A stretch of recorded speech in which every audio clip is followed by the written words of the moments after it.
Hey there, GoCo, it's Scott. This week on The Gaming Outsider, Zack, CB, and I talk about trying to get our non-gaming friends into video games and decide which titles we would recommend to them. Before that, you hear our impressions of G.I. Joe, Operation Blackout, Jackbox Party Pack 7, Raji and Ancient Epic, and Mario Kart Live Home Circuit. We check out the week's news, including Ken Levine's next game, as well as unskippable ads coming in video games. Please don't let this become a thing. We might revolt. This is The Gaming Outsider. Greetings, programs, and welcome to episode 317 of The Gaming Outsider, a video game podcast with a focus on our incredible community. It's Monday, October 19th. I'm your host, Scott Clark, and joining me are my friends, Mr. Zach Parkerson. It is I have returned. And Chris Berensmeyer. What up, yo? How you guys doing? Good week? Yes? No? Maybe so? It's okay. Yeah, it's fine. Good week seems like a foreign concept at this point. It kind of does. It's a little rough. I have a new roommate. My stepfather is living with me now. I went to Texas this weekend and picked him up and brought him back. Oh yeah, was that fun? It was stressful. He has a lot of medications, and I was worried about traveling with him on the plane, but it's a whole other story. But you know what else happened this week? We had a big anniversary this week in video games, in the industry of video games. One of my favorite video game series from my childhood turned 30 years old this week. Have either of you ever played the original Secret of Monkey Island? Yes. I mean, it's a rite of passage, man. You can't do a video game podcast unless you play the Secret of Monkey Island. Oh my goodness. I thought these games were the original game was so much fun when I was a kid. I played it all the time because it was my first point and click adventure. I feel like it was a lot of people's first point and click adventure. I don't think I played it until they did the 360 port. Oh, really? Yeah. That was the one where you could flip it back and forth on the fly, wasn't it? Yeah. I love it. I wish all more remakes did that, man. Me too. It's so cool. I like how you refer to like the big anniversary date as Monkey Island when there was a bigger anniversary date this week. Okay, what's that? October 18th, 1985. NES comes to America. So that was 35 years ago? 35 years ago. Yeah. Right. Wow. I did not know that. So, yeah, 35 years ago. Monkey Island's cooler. Apparently so. It's getting a sweet, big ol' collector's edition from Limited Run Games. Yeah, I saw that. I believe it's already come and gone. Oh, really? But here's the thing. I want to play the original. I don't want to play because they like remastered it, whatever. It's the same game. It plays the same. I guess it shouldn't matter. Yeah, but I just love those. I love those pixelated graphics. For is it just pixel art versus drawn art, essentially? Yeah, pretty much. It's a weird thing. But that was such a clever concept. The whole insult sword fighting thing was such a great idea for a point-and-click adventure. I was so obsessed with Monkey Island. Zach, you'll appreciate this. I was on a mission when I was in high school to make a novelization of the entire story of The Secret of Monkey Island. That's interesting. Yeah, like I started from the beginning, and I obviously had to add my own flair and make it into a novel, but using the exact dialogue from the games. When I was a kid, I wrote a novelization of Ocarina of Time and Majora's Mask. Oh, really? Yeah. See, look at you. You and me, very, very similar. Yeah, we always wanted to write. You're going to laugh at me. You know what my inspiration for doing that was? Do you remember those book programs they had when you were a kid where they give you that little newspaper and it would have like all the books that you're much younger than us, but you get like the Scholastic little newsletter thing, and then you could order books and we had that mid-month. Yeah. So when I was a kid, I got a copy of a novelization of Back to the Future 2 that I read so many times when I was a kid because I hadn't seen the movie yet, but I saw the original, but I didn't get a chance to see Back to the Future 2 until many years later. So I read that book so many times that when I finally saw the movie, I was noticing the subtle differences in how the book was written versus how the dialogue in the movie went. And that became my inspiration for trying to write a novelization of Secret of Monkey Island, because I was like, I can make my own little spin on it and make it a little bit different because somebody else did it with the movie and it was fine. So I don't know. How old were you when that novelization came out? I don't know. I was real young. I was probably like 9, 10, 11, something like that. I'm just trying to think of the novelization for that movie, especially when he comes back to the alternate 1985. Oh, yeah. With his mom? Yeah. Yeah. Like, this would be a little disturbing for a 10 through 12-year-old. Yeah. But I really wish I still had those Word documents somewhere just so I could go back and see what I wrote. But anyway, I found a Nintendo email address when I was a kid and sent them the files of it.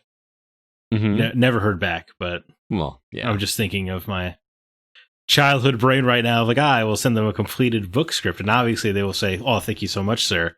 We'll print these immediately." That didn't happen. No. That didn't happen. And I would also, just real quick while we're on the topic, I would make greeting cards in MS Paint when I was a kid. Green cards. Greeting cards. Yeah, like birthday cards and stuff for my family. Oh, gotcha. Yeah. And on the back, I made a logo, Master Sword Productions. Ooh. For all my art. I love how much you love Zelda. That's fantastic. Yeah, especially when I was a kid, man. All right, well, I'm sorry, CB, that I missed the 35th anniversary of the original NES. I did not see that one on Twitter. That's the only reason I knew that Secret of Monkey Island was 30 years old, because I saw it on Twitter. It really made me want to go back and play those games again. I know the remake is on Steam, and I probably should just get that, because you can flip back and forth. But I would like to go back and do that again. Anyway, let's jump into the week's news.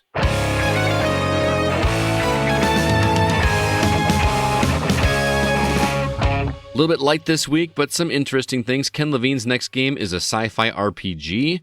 Marvel's Avengers next-gen versions are officially delayed. NBA 2K21 is getting unskippable ads. Anybody want to tackle any one of these stories? I gotta jump in on Avengers. Okay. Just because I reviewed that game. Great campaign. Awful everything else. Not awful, just meh. But they delayed the next gen version. They also delayed the DLCs, the Hawkeye DLCs, and it's not looking good for this game, man. It's under 1,000 concurrent players these days on PC, which this far into Anthem's release, which I had to look up, they were still at like over 3,000. And that game was supposed to be considered, a disaster. And considering Avengers sold very well, or so we're told by the NPD, we don't get, exact numbers. That's not good. So it means millions of people can't be bothered to play the multiplayer. Yeah, but can we just be satisfied that Avengers is a good campaign and be happy with the $60 for that? And who cares if anybody's playing the online portion that nobody liked? Well, I think it's a yes and a no. Because if you paid $60 on the promise of, oh, I can't wait to play this for years to come, as all of their ads say, then I would assume you're pretty disappointed. For That's me, fair. The campaign was good, and it's just that Crystal never felt like the right developer for a multiplayer game, which I think was proven pretty quickly in my review of the campaign's great. That's what Crystal Dynamics does. But they're not specialized to make a multiplayer suite of features. They bit off a little more than they could chew, it sounds like. Well, to me, this is like devastating for this game, because I wanted this game to stick around for a while. And it's already like pretty much hit the point where people are just like, let's forget about it and move on. Did you play it? Yeah, I beat it. Oh, I didn't know that. Wow. I mean, the game was seemingly a dream come true for me. I've long fantasized on the show about the superhero video game that gives you constant monthly stories. Like, that's such a perfect way to adapt a comic book, and I was hoping this would be it. It is not it. And the Someday, delay, Zach, you'll get it. The delay is just, I'm hoping Gotham Knights, right? Fingers crossed. But the delay is just so nebulous too. It's sometime in 2021. It was supposed to be the reasoning for a delay? I mean, the game's done. Because they're trying to address all of the stuff that, because people don't like the egregious bugs. People think the end game is really terrible. Like, the loot is just not worth going after, which is a pretty big deal in a loot game.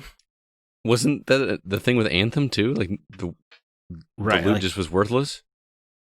Yeah, and look. I hope that this gets a Destiny's turnaround. But even Destiny, people were complaining about it while playing it the whole time. Yeah, right. But nobody's playing this one. I would love a redemption story. Don't get me wrong on that. No, it's just disappointing, Well, and it almost makes me. I like the karma of them robbing Spider-Man from Xbox players and then having to do like a bunch of catch-up work. Mm-hmm. So you do or don't want it to fail? I'm very confused by your answer here. I want it to succeed. It's just, you know what, they kind of reap what they sowed. I'm sorry. CB is trying to say something and we keep cutting him off. Sorry. Well, my only concern with the fact that it's already dropped in players this much for the online, at what point in time do like Crystal Dynamics and they just be like, well, nobody's playing it, so we're just not going to support it anymore and not go forward with any of the DLC? I mean, it's also just kind of hard to sell, you know, a multiplayer focused game like this at $60 when there are so many free options. Right. Like Fortnite has disrupted the market for years to come. But Fortnite doesn't come with a robust campaign either. No, but it does come with a bunch of Marvel characters. That's true. Yeah. So, well, there is a campaign. You just have to pay for it. Fortnite, well, I'm sorry. I'm sorry, Zach, that the game is not doing as well as you hoped it would. Because I know when we first saw that announced and we got to see that presentation in Los Angeles, that we both came out of that presentation feeling pretty high. Right, because they showed us the campaign. Right, which was really pretty good. We were stoked. We were like, and everybody else was really complaining about it from the videos they saw. And we were like, did we see the same thing? Because that looked like super fun, and that part of it was fun, like you said. But the people that got into it for the multiplayer are unfortunately disappointed. And who knows that? So it needs its Taken King, right? Is that what it was for Destiny? The one that fixed it. Yeah, and you're correct. But again, Destiny had the players to support it. Because I don't know if a Taken King DLC is going to bring back enough people. That's true. I want to talk about these ads in NBA 2K21. Not that I'm playing NBA 2K21, but it really bothers me that we're getting a video game that has unskippable ads in it. Which, by the way, is a $70 title for a sports game. And this is going to be added after the game releases? Yeah, in both instances, because I guess this happened in NBA 2K20 as well, and we just missed it probably because there was less eyes on it, with no next-gen consoles coming up. But in both cases, they added it after the game came out. So after the reviews come out and get positive press on how good it is, then you stick the ads in. That's pretty scummy, man. That is really scummy, actually. Yeah. This is like the biggest punch in the face to players. It really is. Can you even imagine, man? $70. And you get... Well, not only that, but think about it. In any other medium, like television or whatever, if you get ads, you pay less. Right? Right, You pay a premium service to not have the ads. And you're going to tell me I'm going to pay $10 more and get ads on top of that? Are they going to offer an $80 version of it that doesn't have the ads on it? Hey, don't give them ideas. Right, yeah, $10 a month. I would not put it past them. Well, that's just, sorry. The unskippable ad thing just pisses me off because it's one of the reasons, like, I absolutely despise using YouTube these days. Oh, yeah. They're doing on YouTube now where there's 2 ads before it, and then they do an ad halfway through it. Oh, depends on what you're watching. There's a few channels that I watch because they're not monetized. They will put an ad every 5 minutes. That's drives me crazy. I will actively turn off a YouTube video if there's an ad halfway through it. I'm like, well, I didn't want to watch this that bad. So, and if I'm a YouTube content creator and I have ads in the middle of my thing, sure, I'm getting paid for it, whatever, but I'm getting paid by click. I'm not gonna get that click or that full watch for people like me that just are like, nope, I'm done. My attention span is that short that you throw a 30-second ad in the middle of a YouTube video and I'm just not gonna finish it. My understanding is that you can turn it off as a YouTube creator, but you have to jump through about 19 hurdles. Yeah, YouTube. It's just YouTube Premium though. I do pay for it. Do you really? Is that just no ads whatsoever? Right. It's one of the few. See, I've cut back a lot on these subscription services because they're everywhere. But I use YouTube every single day, so the $13 is what it is, and you get YouTube Music, which I listen to the Hamilton soundtrack on all the time. Nice. So there is that. I've never really considered doing the YouTube one because, but I also don't watch YouTube like people watch YouTube for television. Like there are like actual shows and just a ton of content that you can do. It would make sense in that respect, but I feel like I would have to cut one subscription out because I've got Hulu, I've got Netflix. Whereas Whereas I use YouTube more than I use Netflix or Disney Plus or anything else like that because I like all those nerdy video essays on video games and stuff. Mm-hmm. That's my jam. I don't know. I feel that this game, their review should not be allowed to come out until after the ads are put in. That's not going to happen. I mean, well, and if you remember Crash Team Racing, they sold it as there wouldn't be microtransactions, then all the reviews came out, and then 3 weeks later they added microtransactions to the game. So this is something publishers are definitely doing on purpose. Mm-hmm. Totally. And everyone, you know what, guys? The joke's not on EA anymore. They're not the bad guys. No. They're doing things more correctly than 2K or Activision are right now. Well, we're learning that in the industry in general. I feel like all these companies that get crapped on for being terrible companies, they course correct. It's just the way it works. Remember how everybody hated Microsoft at one point for, you've got an offline console. It's called the Xbox 360. And just everyone was just like, screw Xbox, we're done. This is crap. And now look where Xbox is. Right. They're not leading the market in the United States, at least. For sure, PlayStation's still on top, but we're talking a lot of smack about Sony, who did a lot of things right last generation. They're talking the smack themselves. We're just relaying the smack. That's true. I wonder if these ads are already like predetermined what they're going to be, or if you can actually purchase ad space, or if they're targeted marketing, where they're looking at what you're looking at when you're on your console and targeting you that way. I mean, if you're on a console, you're an easy market for games in general, right? So that should be a no-brainer. I know the big advertisement everyone was complaining about is Oculus Quest 2. Yeah. Is in the game. So. Yeah. Well, I'm just trying to imagine though if like I was some ridiculous company, if I decided like, you know what, I'm going to buy some ad space in 2K21. Yeah, but that brings up the question, is that permanent ad space?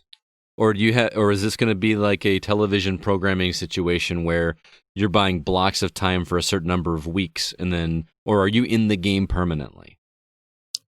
Who knows? Like that's the part that's got me more curious, because I could just see like playing NBA 2K21 and all of a sudden getting an ad for Raid Shadow Legends. Sure. Like that would just be the funniest thing to me, actually. Just. Or with sports games, it doesn't really matter how long, because after a while, people just aren't going to play that copy anymore. Like when the new game comes out, you're going to play the new one over the old one, unless you're just a year or two behind her kind of person.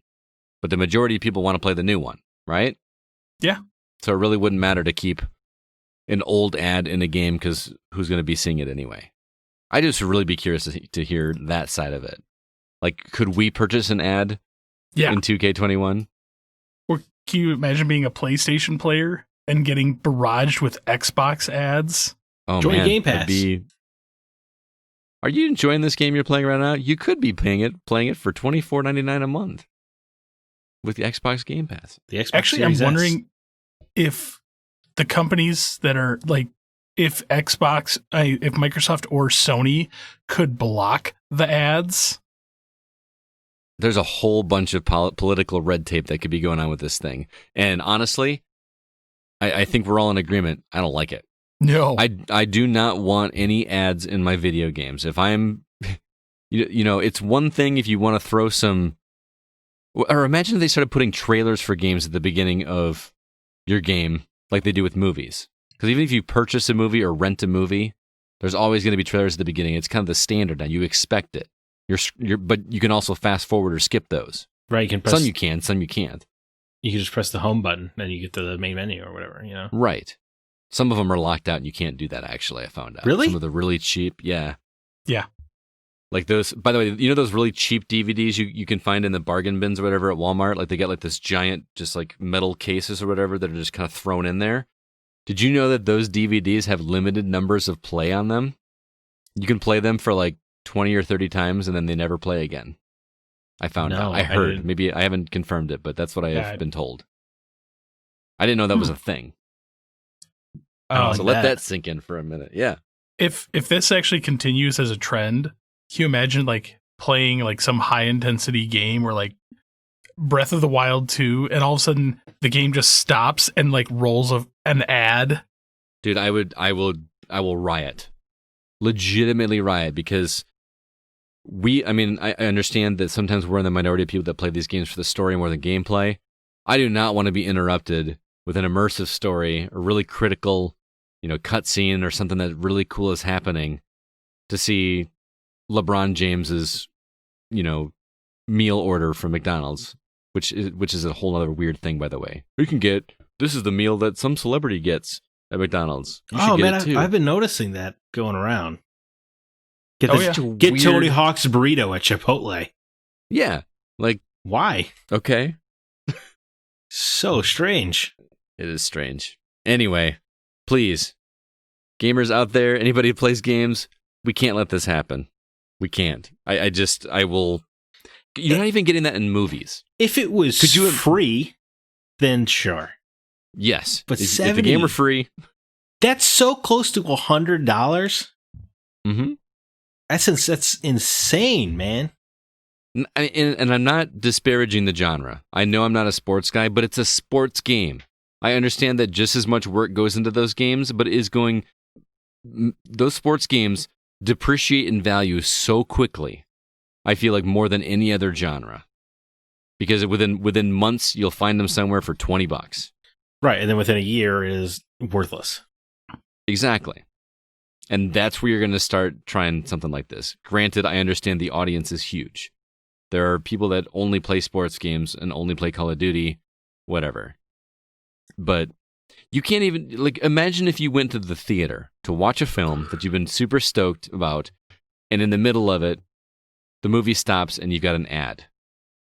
Movie people would not put up with that. I'd leave. You're ruining the art. Captain America, right? Avengers, and then a 30-second Burger King ad. Then it comes back, assemble. What's I'm just trying to imagine, like in a high-paced shooter, like you're sitting here just bop, bop, bop, bop, bop, pause, ad, you come back and then get shot because you're like, I didn't know. And then the respawn is like before the ad, so you have to watch the ad every time again. Oh, see if you can time it right to get back. That's the evolution of Dark Souls. Next time they just make you watch an ad when you die. Oh, I just can't imagine this being a real thing. We got to talk about Ken Levine before we move on too, because I know this is not a ton of information. I think we all knew that Ken Levine was making a game. His new studio, which was founded in 2017, is called Ghost Story Games. I missed that somehow. But it's not BioShock. I know everyone kind of wants another BioShock from Ken Levine. But according to the job listing, the game is in the, quote, later stages of production. All we know is it is a sci-fi RPG. Any speculation? What do you think Ken Levine is making? Is he making a shooter? Is he making like an RPG shooter? Or like an actual RPG? Well, your brain immediately goes to immersive sim, because that's what he does. Mm-hmm. Like BioShock. But he's been working on this thing since 2014, right? When he had that tiny studio inside of Irrational that would later become Ghost Story Productions. But he's been talking for years about how he's building a video game out of narrative Legos. So whatever the hell that means. Look forward to that. Legos. That Lego sounds like Shock. some Peter. What was Lego that, Shock. Lego Shock? That sounds like some Peter Molyneux verbiage right there, doesn't it? I mean, I assume it must be some way to build your own, version of the story or some such. Right. But it's Ken Levine, man. It could be anything.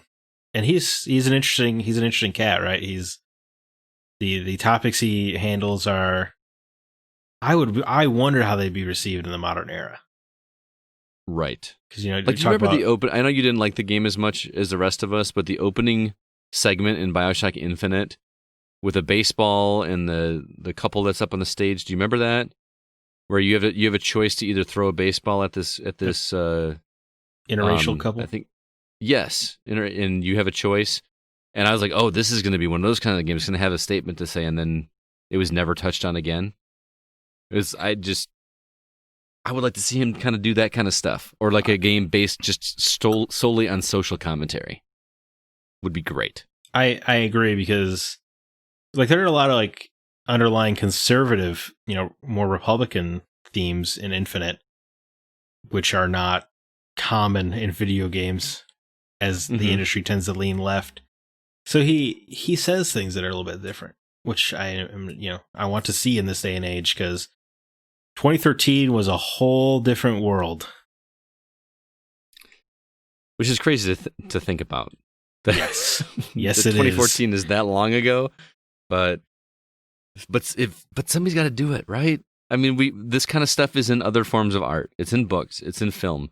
It's in music. I want to be challenged. Yeah. And that's one thing that I liked about the BioShock games. Yes, they were fun to play. Yes, they had clever twists. The gameplay was pretty cool. The Big Daddies were scary and whatnot. But all those games at some point or another made me think somehow. And I miss playing a game and having my mind challenged. Not necessarily with like puzzles and whatnot, but in its theme. Right. I mean, if anybody's going to do it, Ken Levine's going to do it. BioShock probably is the reason I ever learned what libertarianism was, because that game is just loaded with libertarian. That's the libertarian utopia. Right. Regardless, we're all probably going to buy it. We're all probably going to play it. Of course. Not just by his name alone. Probably going to like it too. Exactly right.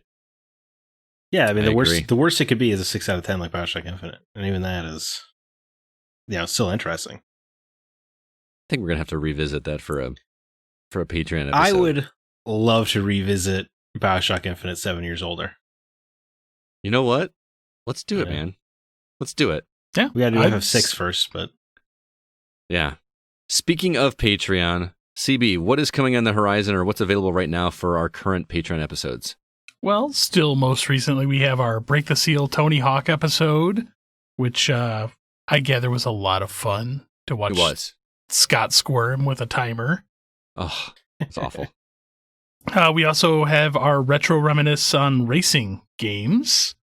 Man, I really wish I could have been there for that one, but I know we have our Final Fantasy VI one at some point in the future. In November, yep. And then I know Spencer's been working on cooking up some stuff. Hopefully we will have some new updated ideas for you here shortly. Absolutely. And just for those not in the know, we do have a Patreon channel with these extra channels. We just, it's a place where people can contribute a couple dollars here and there to help us offset costs of the show. And if you do so, you get some kind of extra kickback from us. At the $3 level, you'll get one of these episodes a month. At the $5 level, you get 2. And Break the Seal, Legacy episodes, games that aren't for us, all kinds of good stuff. And your contribution actually gets you access to all the back catalog as well. So consider heading over to patreon.com/thegocast. We would very much appreciate it. Every penny that we get goes towards cost of the show or towards giveaways to our community, and anything beyond that going towards R2V2 next year. All right, let's go ahead and jump into the games we've actually been playing.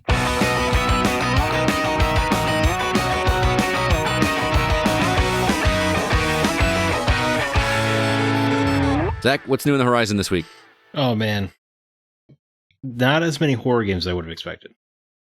But yeah, there is. I kind of miss October when we had horror games all the time. Right, it's horror light. But Amnesia does have the next entry of the venerable franchise with Amnesia Rebirth on PS4 and PC October 20th. The Guys is kind of spooky looking platformer coming to PC October 20th. Scourgebringer is coming to Xbox One, Switch, PC October 21st. Disc Rooms coming to Switch and PC October 22nd. Pokemon Sword and Shield gets its big expansion with the Crown Tundra on Switch October 22nd. And then Strategy RPG Transformers Battlegrounds comes to PS4, Xbox One, Switch, and PC October 23rd. I just don't think of a tactics RPG when I hear Transformers. Personally. Hey, if you're into that universe and you like that gameplay, it could be like a perfect thing for you. But absolutely, yeah. There's certainly got a people out there who like tactics games and Transformers, and their life has finally found its meaning. I think the one I'm most interested in is Scourgebringer, just because I think that name is awesome. It is, right? You just want to say it all dramatically. Scourgebringer. Yeah. That just sounds awesome. I'm thinking about Pokemon Sword and Shield's expansion. I didn't know you were playing Pokemon Sword and Shield still. I beat it. So. Wow. Okay. All Did right. you really? Yeah. I would ask how you found the time, but never mind. Yeah. That's just a Shut boggling up. conclusion. Zach, I am eagerly anticipating to hear you talk about G.I. Joe Operation Blackout, because initially when you hear a game based on a licensed property, we just kind of all right, whatever. But after reading a review, the times have changed when it comes to licensed properties. What makes this game stand out as a positive experience? Well, much like we all need to get off EA's back because they're no longer the bad guy they were. Like, we need to stop. Licensed games are no longer assumed to be terrible. They've in fact been good at worst lately. And G.I. Joe Operation Blackout is a solid shooter. What were you gonna say? I was gonna say, when you were texting me about it, you said that there is active reload, like from Yeah, Gears man. of War in this. A dream come true. Active reloaded a shooter. It is present here, and it was a delightful addition. It immediately makes any shooting better. So I was under the impression that this was a multiplayer focus, but there's a solid campaign built into here, right? Yeah, funny. We'll have to talk about that later, because funny you should mention that. But it does have a campaign. It's I think 17 missions, I want to say. You play as you get two characters to choose from each mission to play as. You will swap between the Cobras and the Joes, which is super cool, because more games need to let you play as a villain. I agree. And it's pretty solid, man. Every character, there's 12 playable characters, and they're not all like necessarily the ones you would expect if you are in a G.I. Joe. I would not have expected to be playing a sci-fi, for instance. But each character has their own weapon that is unique to them, and they all have an ultimate ability as well. And some of them, like Duke throws a huge grenade ahead of him. But then some characters like Lady J, she throws up a barrier around you and your ally. So it's just kind of each character plays differently. It seems fun and considered. The campaign itself it's probably like 8-ish hours, 8 to 10 hours, somewhere near there. The length we like. It does. The shooting starts off pretty fun, but it kind of wears its welcome a little bit. Gets a little monotonous because there are maybe 3 or 4 different enemy types in the whole game.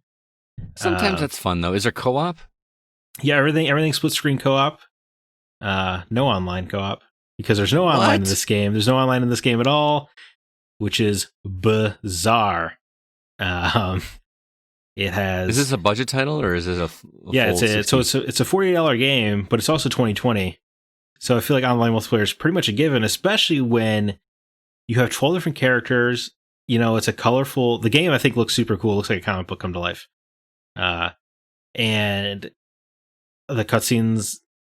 Well, I'll jump back to that. But the multiplayer, the game screams for multiplayer with the individualized weapons and the special attacks, and how some of these specials are support attacks, right? So designed for teammates, but the most you can do is 2v2 split screen multiplayer. No, which is just not enough. No, and it's the only mode. And there is like King of the Hill and Capture the Flag, but again, it's all 2v2.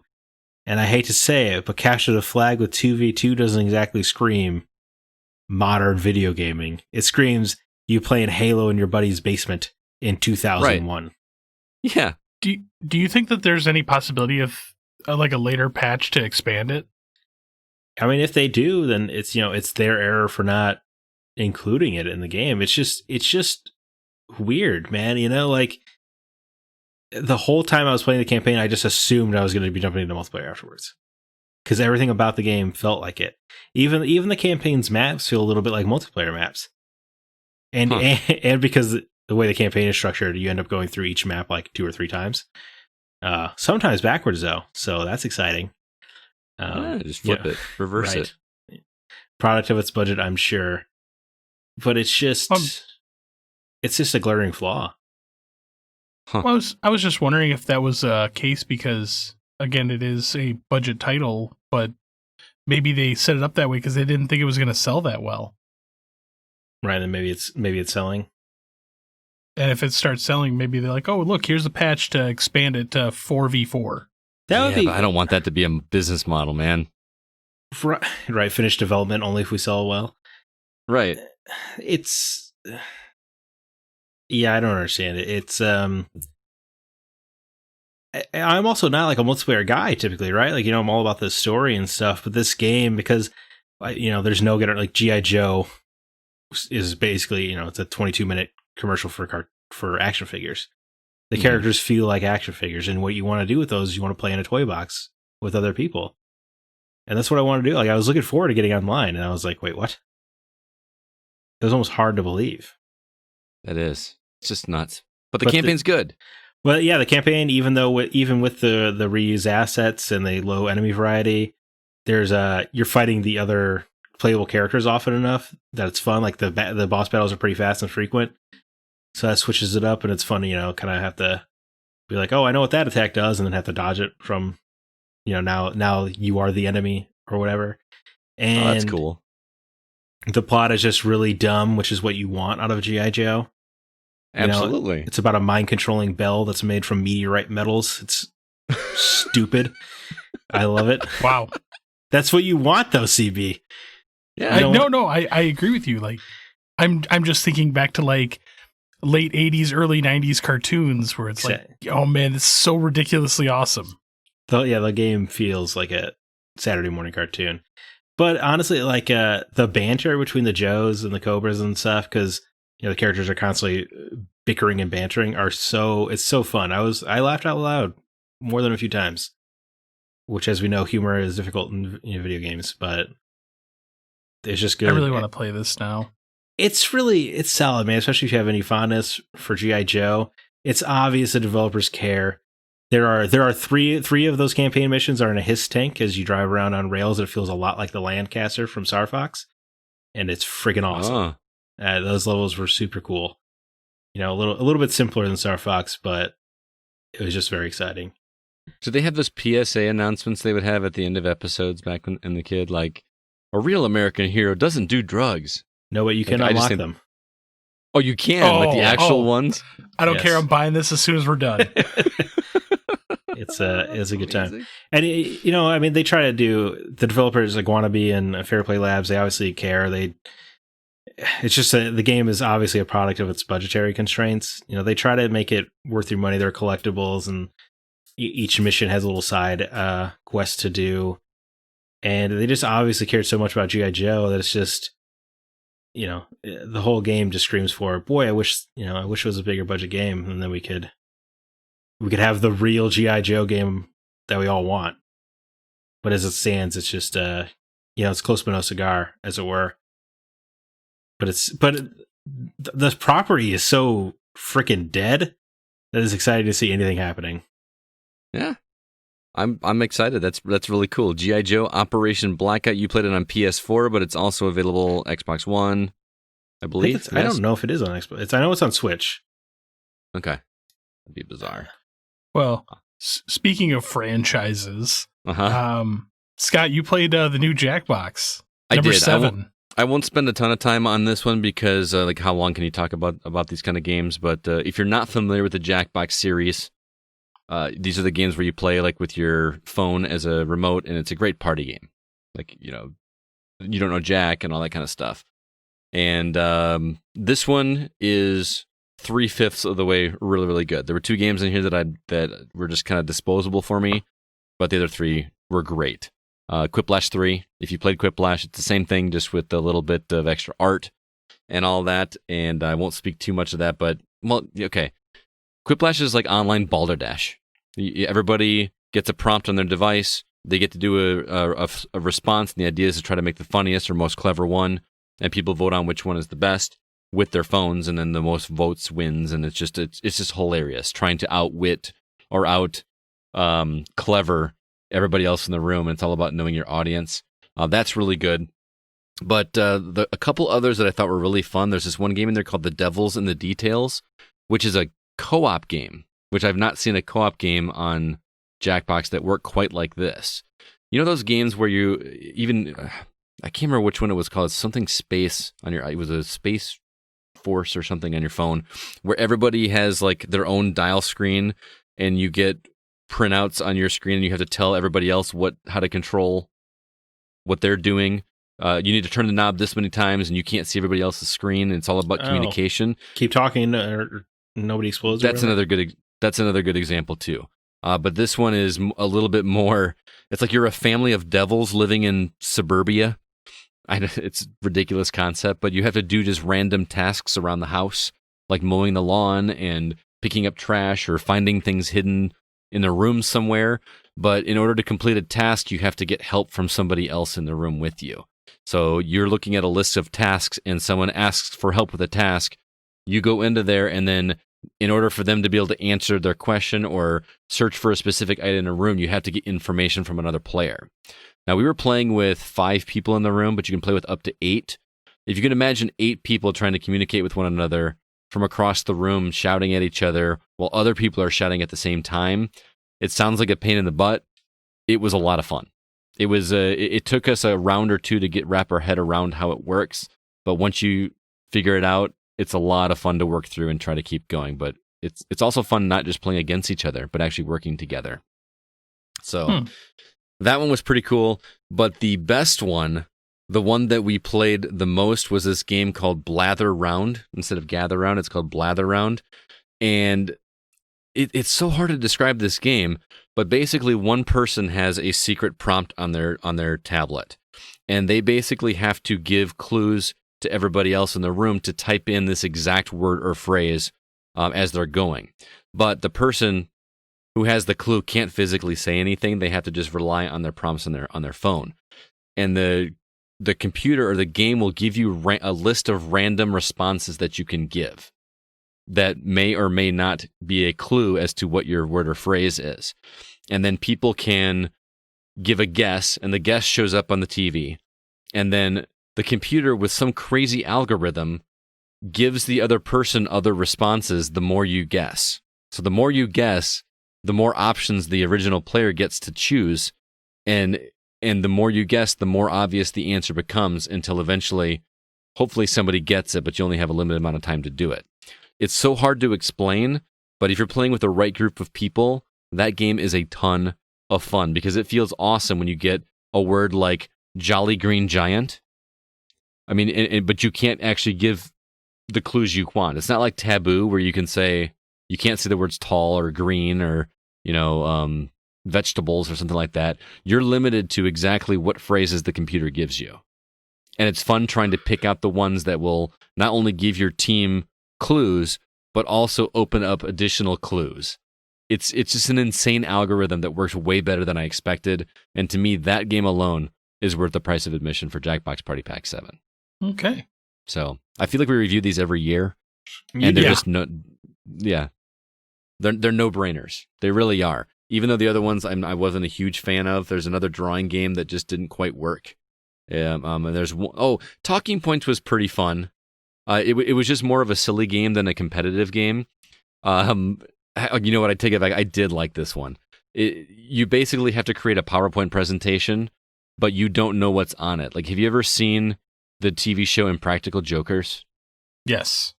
There is one of the games that they play on Impractical Jokers where somebody has to get up in front of a group of people and present a PowerPoint presentation that they've never seen before, and they have to basically wing it and make it happen. This is the video game version of that, where your friends get to pick what slides you're going to see next and what random picture that doesn't make any sense is. And then you have to kind of work your way through it and just try to BS your way through this PowerPoint presentation and make it as funny as possible. And people rate you based on how they think you did. You can just keep hitting like if you want, and that's pretty fun. That actually sounds like a lot of fun. That is fun. You got to come over and play it. I have it on Xbox, so I don't know how easy it is to stream. Is Mixer even a thing anymore? Well, yeah. Or I can just use Twitch. I can do Twitch integration through Xbox, right? Yeah. We should do some community game nights with that, because I think that one, if we're all in like a Discord chat, that one you have to have with people just like laughing at each other, and just because I'm just talking like completely random nonsense pictures with words or phrases that people just add to it. And you basically have to pitch a product or give a motivational speech to the rest of the group and try to be as funny as possible while remaining professional. And it's a blast. Not as competitive. It's just fun to do as opposed to like trying to win. So highly recommend it. Jackbox Party Pack 7. That's all I'll say on it. But if you like the games, it's a no-brainer. This is an annual purchase for me. They kind of seem that way for you. Well, you know how, and this is going to tie into our topic later. You know how much I love to play games with people that don't normally play games. Oh, and there's not an easier game to me to introduce to people that don't really play, because it's basically a board game, just a digital format of it, where you don't have to clean up the game at the end of it at the end of a round. And I love that. And everybody has a smartphone. Everybody knows how to connect to a website, and you punch in a 4-digit code, and that's all you have to do in order to get into this game. The simplicity of them just make them great. All right, CB, I want to talk to you about this game, which you have as mine. Yep. I purchased it, and unfortunately, I have no place to use it because my plan in purchasing it was to use it at school. But I don't. With COVID, it just doesn't make a whole lot of sense to bring this to school and let kids. I don't know. Mario Kart Live Home Circuit. It looks so much fun. I was a little jealous handing it off to you so that you could play it instead of me. But tell me, is it as awesome as the commercial makes it sound to be? I'm gonna preface this with one thing. Okay. If anybody is on the fence about buying this, oh my God, run out and buy this right now. Okay, that's a glowing recommendation. I was never a big Mario Kart guy. I will play it. I have fun with it. This is some of the most dumb fun I've ever had with my Switch. All right. You may have to explain it to people that don't know how this concept works. So you essentially have an RC car that has a camera on it, which is either the Mario one or the Luigi one. And you get these cardboard things that you set up, and you can place them around a room, and you use your Switch to drive the RC cart through this imaginary course. And it's very interesting because it populates ghost players, which are based on the Bowser kids, and you are racing against them live time through wherever you set the course up. But obviously, there's no other physical carts. You are the only physical cart. Everything else is digitally projected through augmented reality. Yes, unless you have a second player who has a second cart. Okay, like so you can't actually marry two of them up. I believe so. I haven't tried yet, and I only have the one. I remember when this was announced, I was like, "There's no way this could be good." Because at the price point of $99, I was like, "There's no way they could have a good enough system to not only drive the car, but project the image and run everything live time." Right. I was wrong. I was so wrong. I swear, Nintendo has to be taking a loss on this. Well, the camera alone has got to be super expensive. Well, not only that, but you have a camera with an RC car, and just the fact that everything is transmitting to it and it's live time. Like, the programming on this has to be insane. Right. How hard is it to set up? Because I know you got to set gates all around the house. Is it difficult? It is stupid easy. Okay, I'm listening. So you set up. So the entire first floor of my house is all wood floors. I will also say that you have to have wood floors or a concrete surface to play this on. You cannot play this on carpet. So Even Berber? No, it won't run right. Okay. So you have to set these cardboard gates up. You get 4 of them, and then you get 2 directional arrows. Mm-hmm. So if you make a really big course, it'll be like, oh, continue this way. So you set those up, you set the cart in front of it, and it'll say like, okay, time to set up your course. And you have to drive your cart however you want, but as long as you go through those 4 gates, oh God, what's the character that's on the cloud? Lakitu. Lakitu actually like dumps paint on your wheels. That is so cool. Yeah, it's super you cool, drive, man. And you can actually like make as many twists and turns as you want. And as soon as it's done, it immediately goes like, okay, time to race. So as you're doing this, it's actually populating the course. Not only that, but so you can run like a circuit, because you have to run like 5 circuits for a Grand Prix for this. Right. So as you run this, it changes the background. So the first one, it was just like a regular course. The second one, it made everything look like you were underwater. But is the course layout the exact same for all 5 races? You can change it in between each one. You just have to go and like pick it up and draw a new course. This sounds like the neatest toy that nobody knows about but the hardcores. Like if this thing came out at Christmas. Well, it's sold out everywhere. I know, but it's also Nintendo who limits their quantities of everything. True. All the time. But it's just so amazing because as you're driving this, like you see the background of like everything in your house. Uh-huh. And I have a 11-week-old kitten, which is absolutely fascinated with this thing.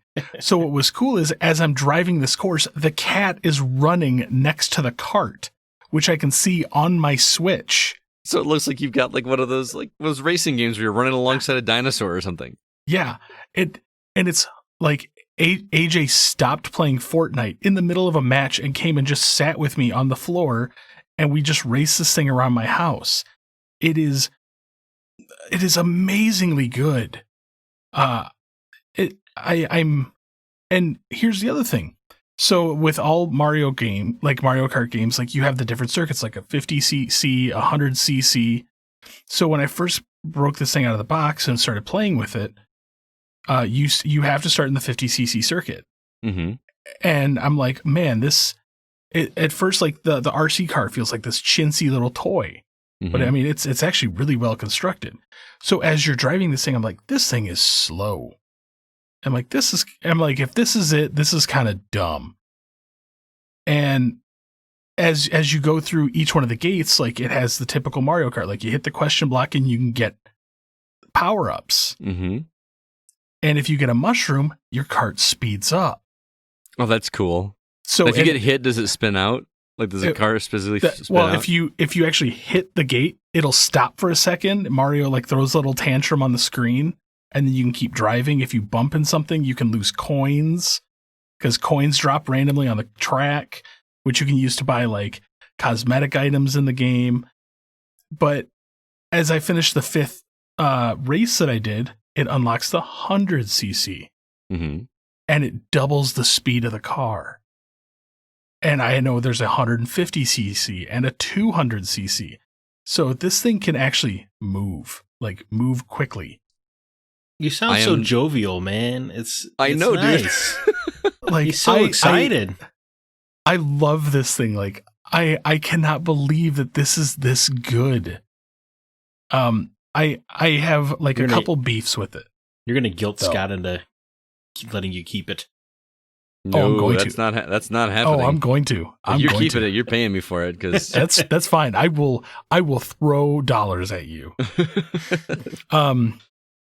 I have a couple beefs with it though. Okay. There is no physical cart. It is download only. So why is that a problem?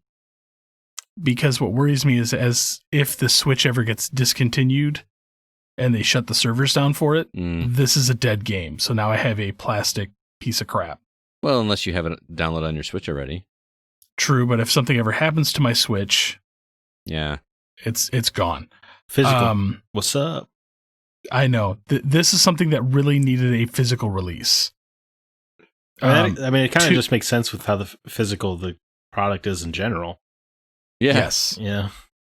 I mean, even if they hid the Switch cart inside the car somehow, like you open up the hood of the car and like there's your cart. Like that would be super cool. You could just put the exact same thing that's on the Switch, the little flip up lid, and the thing that kind of like you press it in until it goes down. Like that would be super easy to do.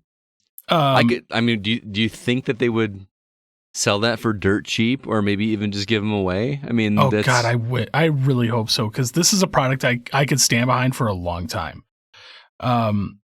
Also, the wheels on the cart go round and round. Ha ha ha. don't see, like, my biggest problem is this is marketed towards kids. And the construction on it doesn't feel the greatest. I have a feeling this thing is going to break fairly easily. I love how you're talking about how this is marketed toward kids, and all three of us are grinning from ear to ear right now hearing you talk about this. But between that and then the actual the gates are like cardboard Nintendo Labo gates. Oh, so like, those could they will get destroyed easily. Yeah. Okay. So beyond that, it has an internal rechargeable battery. Who knows how long that's going to last? And it actually is cool because on the side of the card, it has like a little flip up door that you plug the USB-C charger into. Right. So I'm like, they props to Nintendo. Like, bravo for just designing such an amazing product. Like, yeah, I'm gonna have you bring that back to me tomorrow. Yeah, that's not gonna happen. No, I need to take this to school. I got to show some kids this, man. There are no kids at school. Yes, there are. You talking about what? Yeah, I am a remote teacher, but there are still kids at school. That infuriates me. Yeah. So Mario Kart Live Home Circuit, it's everything that we dreamed of and more. Yes. Buy this immediately as soon as it comes into stock. Buy it. All right. And I really hope that Nintendo does go forward with making additional carts. Well, I know there's a Luigi one.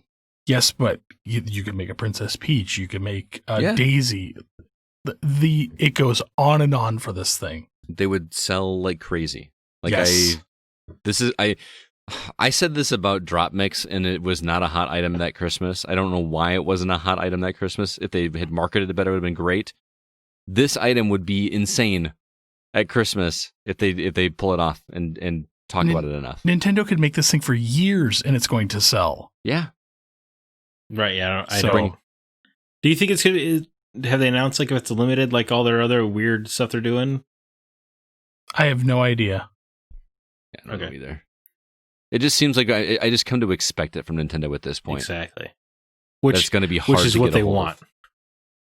Right. That, well, with a product like this, they'd be shooting themselves in the foot to only do a limited release. It just reeks of hot Christmas item. Yeah.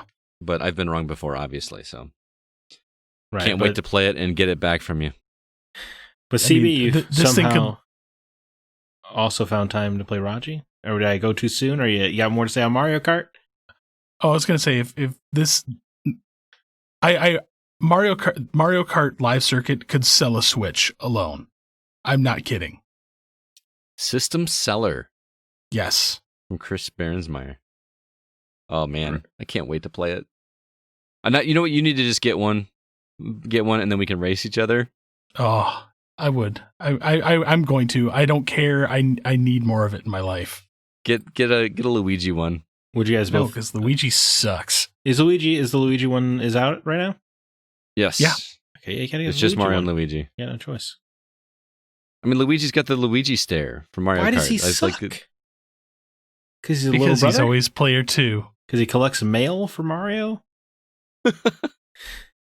Remember the year of Luigi? That was a Nintendo marketing thing for a while. Yeah, I remember. Finally, Luigi got his revenge. But anyway, yeah. CB, you've also, I can't imagine the grin's going to be the same, but you've been playing Raji and Ancient Epic on Xbox One. This is a game I've been looking forward to for quite a bit, but I have not gotten my mitts on it yet. How is Raji? Grin isn't as big, but it's still there. Love it. This game is actually really, really good. I'm not a big like Prince of Persia fan like you are. I've been known to dabble. This game makes me really have an appreciation for these types of games. The controls are so clean and tight on this, by the way.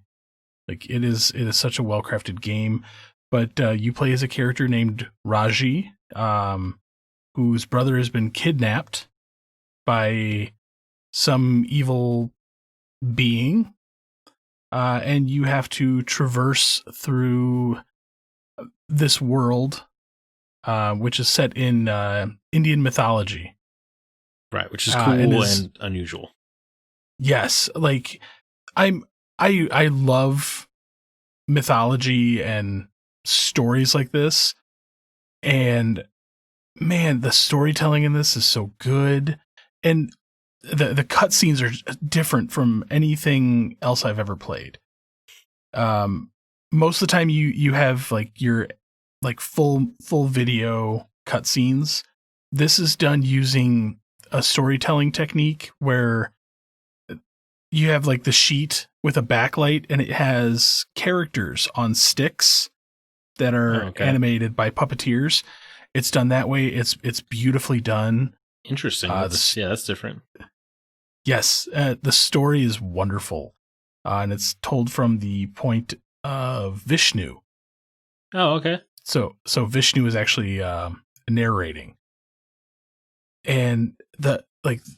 What kind of game is it? Is it a Prince of Persia style game, like a 2D? Yes, it's a 3D isometric, right?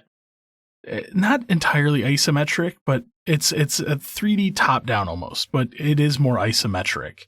But there's times where it like rotates down and you see it from the side and it becomes 2D, isometric, complete top down. So the camera kind of rotates around a bit, but it is a 3D platformer hack and slash almost. Mm-hmm. Okay. And there's a little bit of a skill tree, which is kind of a garbage throwaway. Gross. But are there, there's some puzzles. There's some puzzles mixed in. Okay. I mean, they're not super complex. I mean, I don't think I ever got stuck on a puzzle at any point in time for more than like 15 seconds. Right.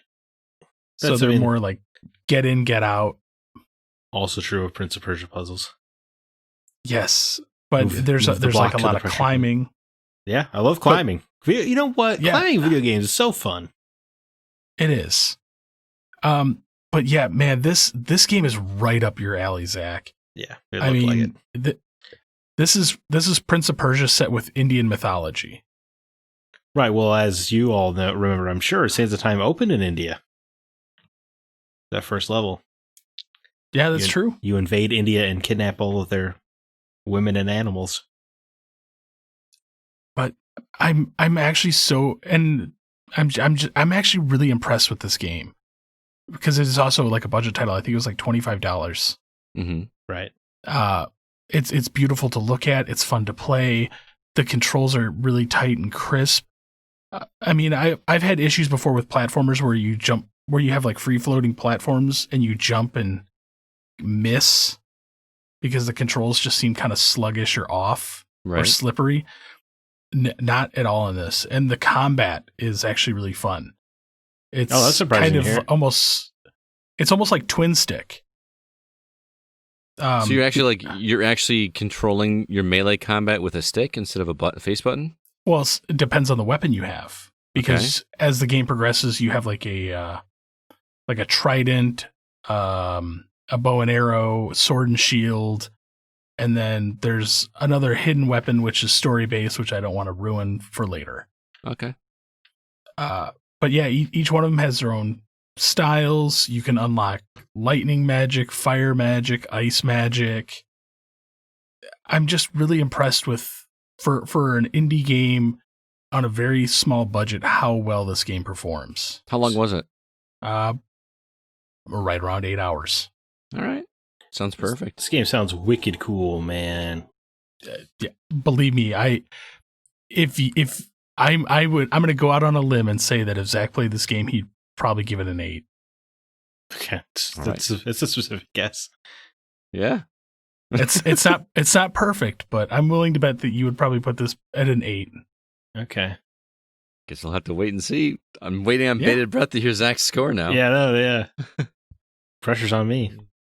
So again, that is Raji, an Ancient Epic. You're playing that on Xbox One, correct? Yes, sir. All right, I'm going to have to check that one out myself. I have so many games that I better go check out. I still haven't played Avengers, still haven't played Tsushima, still haven't played Days Gone, still haven't played, I played, 2 missions of Squadrons? Yeah, whatever happened to us in Squadrons, guys? We were stoked. We were over the moon. And I feel like after a day, everybody in the world was infinitely better than us. That's true. I was scared to go into online at that point. Yeah. And also, yeah, it was surrounded by other releases that we had, review codes and stuff for. But it is, I got to get back to that thing because Star Wars. It's really easy to just pick up and play a couple matches. Yeah, I just got to get through the campaign at least. I want to do that too. I haven't had a chance to touch it just because I've been so busy with the family stuff. But I need to go back and play that some more. Zach, I'm seeing on here that you were still playing Hades. Is that correct? Even though you beat it? Yeah, I can't put this game down. I just wanted to briefly touch on the fact that the story keeps going, which is exciting. Nice. After you beat it, the story keeps getting more developed. I've probably beaten the game like 6 or 7 times now. Yeah. Whoa. And so I'm getting I'm kind of getting decent at this game. And after you beat it the first time, you have these little modifiers where you can make the game harder. I've been doing that as well and beating it. I don't know, man. It's not often I feel like I find such a good gameplay flow with a game.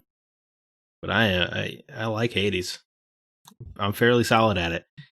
But yeah, I just want to talk about it because it is a roguelike, Scott, that I am still playing even after completion because I cannot stop. The fact that each character has their own storyline and you only get like bits and pieces of it each playthrough, that helps.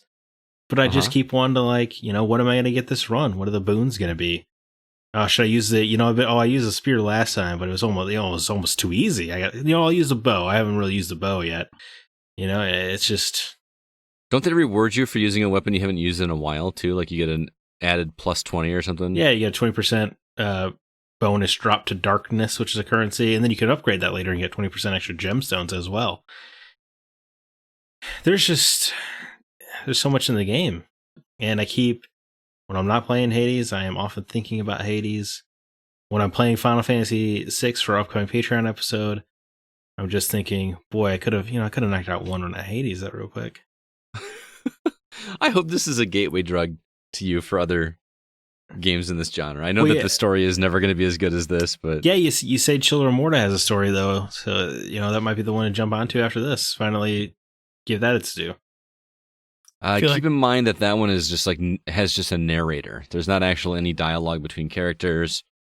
It's just very well told by a narrator, and it's not like at the forefront. It's kind of ancillary to the gameplay. Oh, that's fine. I don't think Bastion had any direct character-to-character dialogue either. That's true. And that was I feel a like great story. I need to play Hades now. Yeah, you do. It is phenomenal. I've got it on mine. You can borrow my Switch if you want to check it out. CB. I have a Switch. And CB, you were slowly creeping ahead of me again in achievements. Not slowly. Slowly. Full speed ahead. Yeah. Almost 11,000 achievement points in 19 days. When do you sleep? Never. When do you spend time with your family? You're back to work. You're working again. I actually crushed out 6,000 achievement points today alone. I haven't had time to play anything but Jackbox this week for a couple hours with some friends. I am so jealous of your time right now. Do you want to hear what I played today? Sure. Double Dragon, Super Dodgeball, The Adventures of Elena Temple. Are these the NES games? Yeah, they're on Xbox. I knew that. I didn't realize that the achievement points were that easy. Double Dragon 2, Double Dragon 3, River City Ransom, and Mochi Mochi Boy. So you got all 1,000 achievement points on all those games? Not all 1,000, but more than 600 on each. Wow. I got some catching up to do. What are you ahead of me now by like 30,000? Almost 22,000. 22,000. Just ridiculous. As for me, I got to 50 stars on Super Mario 64. I played on the plane this weekend a little bit. I am to the point now. You know how you ever play a game and you remember the beginning parts of it very well because you just kind of played the beginning parts more than you played the latter portions of the game? I'm getting to where stuff is starting to feel less familiar than it did the early levels. Mm-hmm. I just discovered the clock level you were talking about, Zach. Yeah, and I haven't played clock. that one. TikTok clock. There There was a fire level that gave me a run for its money, and I have become so anal with this game, I kind of refuse to push forward until I get all 6 stars in each one, plus the extra star for getting the 100 coins, or the Bowser levels, you got to get all the red coins. I'm right back into it. I'm at 50 stars. I'm a little under halfway through all 120. I got a long ways to go. I'm sure you'll find a way. I don't know how I did this back in the day without a guide.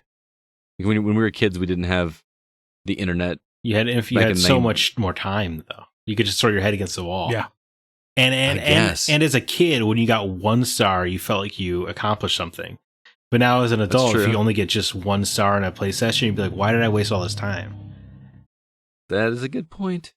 But I mean, the game is so clever about giving you that one word, that one short phrase about how to get the star.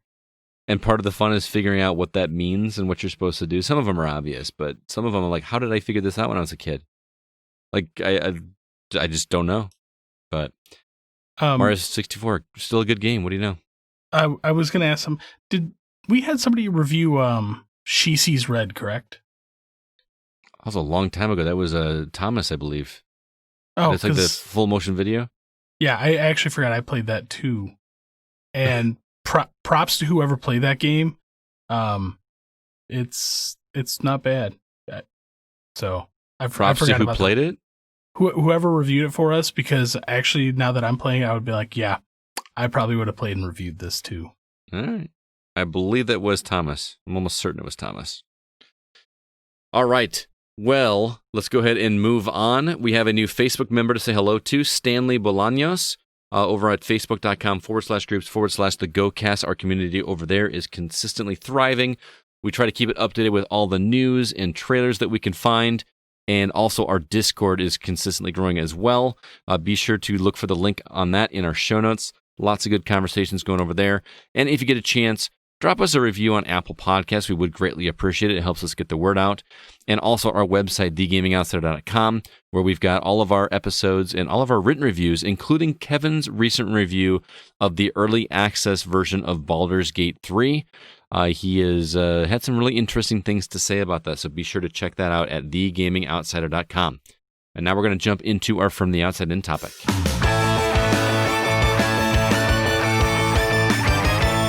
So this week, Zach and I wanted to talk about trying to get people into gaming that just simply haven't done so yet. Now, we understand gaming isn't for everybody. We all have things that we're into. Some people have different things they're into. But some people are genuinely interested in giving it a try. And it's always kind of fun to try to get those people guided into it in a way that's going to make them appreciate gaming and not be frustrated by it. So we thought we'd discuss the best way of going about how to do that. So before we get into the games themselves that we would recommend, what would you guys say would be your elevator pitch to people to at least give gaming a try? Someone that, they're familiar with what video games are, but they don't understand what makes them so special to us. What would be your 30-second pitch to this is why you need to try it? Come with me on an adventure into worlds unknown. For me, it's simply a new way to experience a medium, or a different kind of storytelling, or just a way to have fun with friends. That was going to be part of my answer. It's you like movies, right? Imagine if you could be a part of the movie a little bit. Right. Imagine not if you watched Luke Skywalker, but you were Luke Skywalker. Yeah. For me, that's simply what it is. It's an entertainment medium where you're in control. Mm-hmm. You decide how things go, and if you don't like story games, I mean, you could be a race car driver. I give props to Sony because their new slogan, power your dreams, or whatever it is. I thought it was we hate indies and we're going to censor all of our games. Oh, that too. but stuff like that, they're not kidding. I mean, you get to actually live in a world where you can basically do just about anything. That's the beautiful thing about games. And if you don't like to play those, there's other games out there that you can play with friends and just have a good time and laugh. Do you like that Tom Holland boy as a version of Spider-Man that's unlike anything represented in the comics at all? Have we got a video game for you? I wouldn't even say it's Tom Holland. I just pasty white face. No, I'm saying the people who like the Tom Holland movie, they can actually experience the real Spider-Man in a video game. Oh, that's with true. Insomniac Games Spider-Man. You know, and I know we're jumping ahead in terms of games to recommend, but I feel like that's a great one to recommend. Most of the ones on my list are games that aren't Twitch-style games, but I feel like Spider-Man is one that anybody could pick up and play and just swing around and have a blast for a minute. Yeah, I mean, it is on my list, but may as well just like... The game has a go button, and nothing stops you. Right. As long as you're holding down R2, you run up walls, you flip over stuff, you swing... Nothing else to it.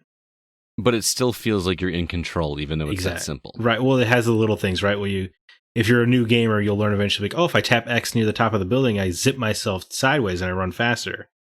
Or, oh, I can actually let go of the web if I want to, and I can, fling myself forward, etc.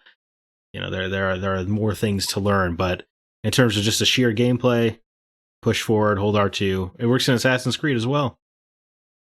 Yeah, that's a good point. What genre do you guys think is the best to get people started? First of all, you didn't tell your elevator pitch, nor did I say mine. I mean, I was kind of echoing CB's, but yeah, go ahead. Yeah, I guess now that you say that. I don't want to jump your show around, my bad. In college, No. in college, I did give a speech on this very topic, where I used Shadow of the Colossus as my sales pitch, in terms of letting people know that, hey, video games have stories now, and sometimes they tell stories in a way other things couldn't. So I spoiled Shadow of the Colossus for everybody in the classroom to make my point. But it is just, Shadow of the Colossus, there is a twist. That twist would not work in a movie. It is because you were doing the things that you were doing. Right. And you halfway know, like, oh, this isn't a good thing, is it? That when you get to the twist, you're like, I knew it and I did it anyway. And that's why it works. Right. And that's interesting you bring up that game, because I feel like that is a great way to introduce newbies to the power of video games, but I wouldn't recommend them to play that as one of their first games. Yeah, I would agree. Because, I mean, as good as that game is, and I did play through the remaster, I still feel like that game is not super accessible in its gameplay style for new people. You know what I mean? Right. Well, I mean, on the very base, the controls are sloppy. Mm-hmm. I was trying to be nice. Well, Wander moves around sloppily on purpose, but then also the controls do not help you out anyway. Right. Like Wander is supposed to be a boy from a village who stole a sword, doesn't know what the hell he's doing. Like, it makes sense. It's just, if you're new to video games, you're like, do they all play like this? Yeah, exactly. You actually do bring up an interesting point about the movie side of it, because there are things in video games that they can do to convey like a story beat that they can't do in movies. Absolutely. I mean, BioShock, another great example. Yes. Both Nier games as well. There are examples out there for sure. I remember the first time I finished BioShock, when you have the option. I don't think you really have an option. You have to do it. BioShock? Yeah. You have to use the cane, right? You have, the golf club, but you have to obey. Golf club, yeah. There's no... But it's not like it happens automatically. You physically have to pull the trigger on your controller. Oh, right. Metal Gear Solid 3 pulls a similar trick. Mm-hmm. Would you kindly press square? What? Last of Us 2? Yeah. Yeah, absolutely. I'm talking about right near the end. Another great example. Or even the first Last of Us, where you're storming the hospital. Yeah. Right. Oh yeah. That game tricks you into thinking you're a good guy when you're actually not so much. Right. That's I meant specifically the scene in Last of Us 2 where it's like the game will not progress any farther, period, until you do this. I know what you're talking about. Are you talking about in the basement? No. Oh, okay. In the water. Oh, okay. At the very, very end. Yeah. I was talking about the scene after, I'm trying to be vague because I don't want to spoil anything, but after a certain chase scene, and then you were seeing the scene from the perspective of the person that Ellie is looking at in a dark room with a red light behind her. Right. Do you know what I'm talking about? Yeah. I put the controller down and kind of refused, hoping that it would let me not do that. I did the same thing in the water. Yeah. And the game did not let me make a choice. I had to go ahead and do it, and I had to physically press a button to make that thing happen. And, did not feel good. And I kind of like that something like that can make me feel like that. That brings up something interesting I want to talk to you two about off air. Okay, so remind me afterwards because I don't want to spoil anymore. I feel like I've said too much already. I will say part of my pitch too is, and I know I try to jump ahead, but the thing about video games is that you get an immense sense of satisfaction when you accomplish something. You know, and I think I'm kind of stealing this from Will Wheaton in his opening pitch of Video Games the Movie, which I highly recommend. He says something to the effect of, it's one thing to passively watch a film, and I love film, don't get me wrong, but there's something that makes you feel like you have some bit of ownership of a story or an experience because you had something to do with it. Even if it's as simple as pressing a button, but pressing that button in The Last of Us Part 2 took me a minute to be able to do it. And I never have to make that decision when I'm watching a film. I'm a casual observer. Or, I mean, even the way you discuss it, right? It's, oh man, did you see the way Clint Eastwood shot that guy? But if you're talking about Red Dead, you're like, oh man, he wouldn't believe I would quick drew on that guy so quick. You use I instead of John Marston. Right. Yeah, just in the way you first person instead of third. You insert yourself in the narrative, which is incredibly powerful. Mm-hmm.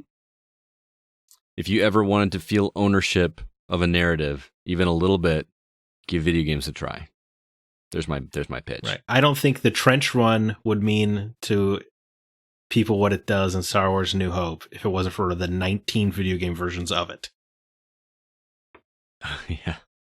Oh, it's so iconic. It's just no matter how old I get, I'm 40 years old, and it still just looks cool and feels cool going down that trench run. Yeah. What a great concept. All right, let's go ahead and finally move on with the genre. What genre do you think is a good place to start for people? Not necessarily a specific game, but what genre? Well, I'm going to piggyback off of Quentin Thaden's comment here.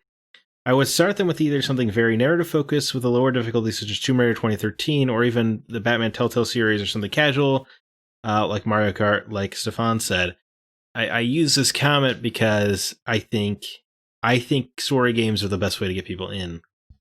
I know there are a lot of answers of like, oh, Mario Party, use party-based games, or Mario Kart. Like, those are all well and good, but I think for people, that still puts games in the toy category that they were in back in, the old the days when the Super Nintendo was just called, oh, that Nintendo thing. I feel My dad to this day still calls it Nintendo. He's like, "Oh, are you playing Nintendo?" Yeah, I'm playing Nintendo 1. Yeah. Getting all these achievements, Dad. But I think story is a good way to, rope people in. I think the Telltale games, style adventure games, is a perfect example.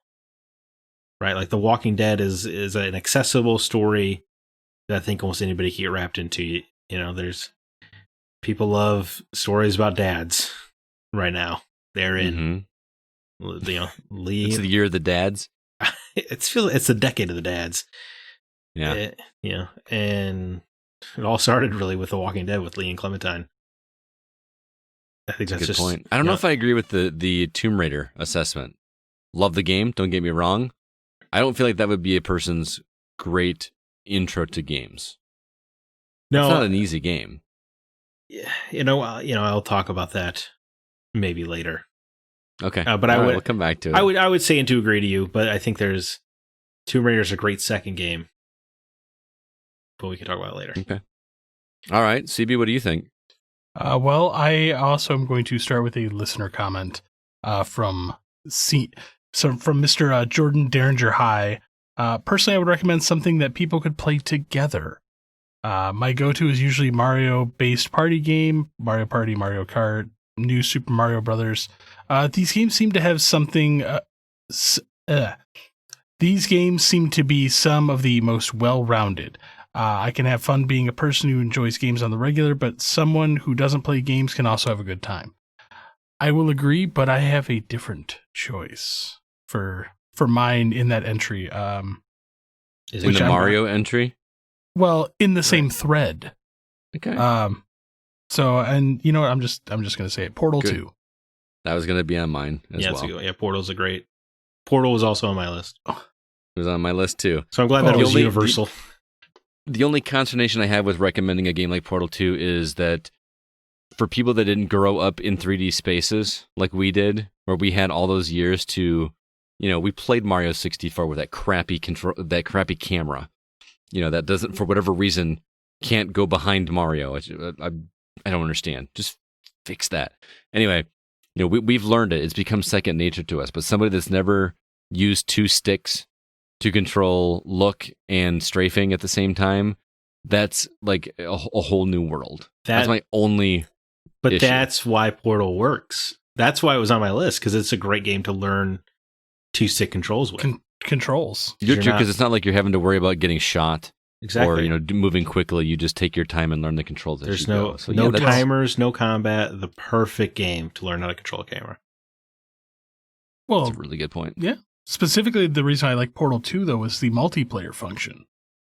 Because you can have an experienced player with a not so experienced player, and just you could ruin your friendship right then and there. Yes, you can. But they can get revenge too. So it's definitely a fun dynamic for that game. Plus, there's no game over. I feel like the lack of a game over in a game makes it instantly more attractive to new people. Yes. Where you don't feel like you don't have a sense of failure. Sure, you make a mistake and you start that section over again, but not having we're out of lives, game over, start back up and make me do this section all over again. That's huge. Which is why I definitely feel that it has an advantage over some of the Mario games. I like that. That actually, it was on my list, but the more hearing you guys talk about it, I feel like that needs to be up there because it's got everything. It's got the ease of entry into a 3D space. It's got a great story. It's got incredibly clever puzzles that are super satisfying, and it's got humor. Well, it's got a little bit of everything. It's also got a great way to learn physics-based jumping, or basically where your character is in a 3D environment. Yeah. Oh, man. You're talking about the co-op puzzles? That too. When life gives you lemons. The moment in the co-op when you have to do that puzzle where you have to collide in midair to be able to land down or whatever, that aha moment, I think, might be my best Portal moment when I was finally able to figure that out with whoever I was playing. I can't remember. It was just those moments are what I want to sell people on. The intense satisfaction of figuring something out, not only figuring it out, because sometimes in Portal you figure something out, but then the second step is actually executing it and making it happen. And when you do both of those things with another person that you're good friends with and communicating and figuring it out together, chef's kiss. I'm going to pull a Zach right there. Plus, what a great game to learn to think outside the box as well. Mm-hmm. Outside the companion cube? Leave my companion cube alone. How's your day going? Because I'm a potato. God, what a great game. So good. I may have to go through and replay that. Actually, I was talking to CJ Moore, who randomly texted me the other day from a different number, and all he said was, "We need to talk." And I didn't know who it was. And I'm like, okay. What? I'm like, sounds good. To whom am I speaking? And then he just kept going like I knew who he was. And he finally, no. Then he responded, he's like, the name's Moore, CJ Moore. And I'm like, dude, why'd you text me? Anyway, so we've been talking about replaying through the co-op in Portal 2 together. And it's been a long time. So we may do that in the near future. But I'm going to go a completely different direction.